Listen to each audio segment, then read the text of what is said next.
Hello everyone, take Bangla ওয়াইটি YouTube channel আবার একটি নতুন আপডেট নিয়ে তোমাদের সামনে চলে এসেছে। আজকের এই ভিডিওতে আমরা দেখে নিতে চলেছি 2025-এর রেলওয়ে রিক্রুটমেন্ট বোর্ডের ALP অর্থাৎ অ্যাসিস্ট্যান্ট লোকো পাইলটের যে বিজ্ঞপ্তি বেরিয়েছে সেটির যোগ্যতা কি আছে, মোট শূন্যপদ কতগুলি রাখা হয়েছে এবং বয়সসীমা কত রয়েছে, সবকিছু আমরা এক এক করে দেখে নেব।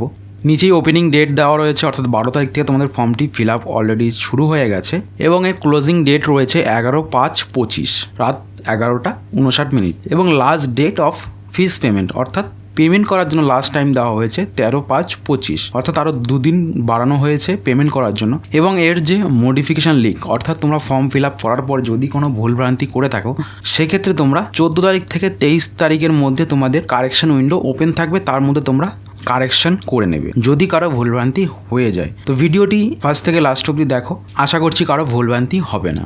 এরপরে পোস্ট দেওয়া হয়েছে assistant loco pilot ALP level 2, যার ইনিশিয়াল পে রয়েছে 19,900, মেডিকেল স্ট্যান্ডার্ড রয়েছে A1 এবং এর এজ 1/7/2025-এ দেওয়া হয়েছে 18 থেকে 30 বছর এবং টোটাল ভ্যাকান্সি রয়েছে 9,970। এরপরে ফটোগ্রাফের ব্যাপারে বলা হয়েছে, যেখানে বলা হচ্ছে not older than 2 months with respect to closing date for submission of online application, অর্থাৎ তোমরা চেষ্টা করবে 2 মাসের মধ্যেকার ফটো দেওয়ার, ওর থেকে বেশি পুরনো ফটো না দেওয়াই ভালো। এবং যে সিগনেচার রয়েছে সেটি কিন্তু রানিং হ্যান্ড হবে, যেখানে ব্লক অথবা ক্যাপিটাল লেটারে সিগনেচার করতে বারণ করা হচ্ছে, ফলে ফর্মটি রিজেকশন হতে পারে। এবং পেনের ব্যাপারে তোমাদের ব্ল্যাক কালিটাই ইউজ করতে বলা হয়েছে। তো এবার আমরা এক্স্যাক্টলি ডেট অফ বার্থের হিসাবটি দেখে নিচ্ছি, যেখানে বলা হচ্ছে কত ডেট অফ বার্থ হলে তোমরা অ্যাপ্লাই করতে পারবে এবং কত ডেট অফ বার্থ হলে তোমরা পারবে না। তো আনরিজার্ভ এবং OBC CL এর ক্ষেত্রে বলা হচ্ছে 2/7/1995 এবং OBC NCL যারা রয়েছে তাদের 3 বছর ছাড় পাবে, সেক্ষেত্রে 2/7/1992 এবং SC STদের ক্ষেত্রে 2/7/1990 এবং এরপরে রয়েছে lower limit of date of birth, যেটা অল ক্যান্ডিডেট অর্থাৎ 1/7/2007 এর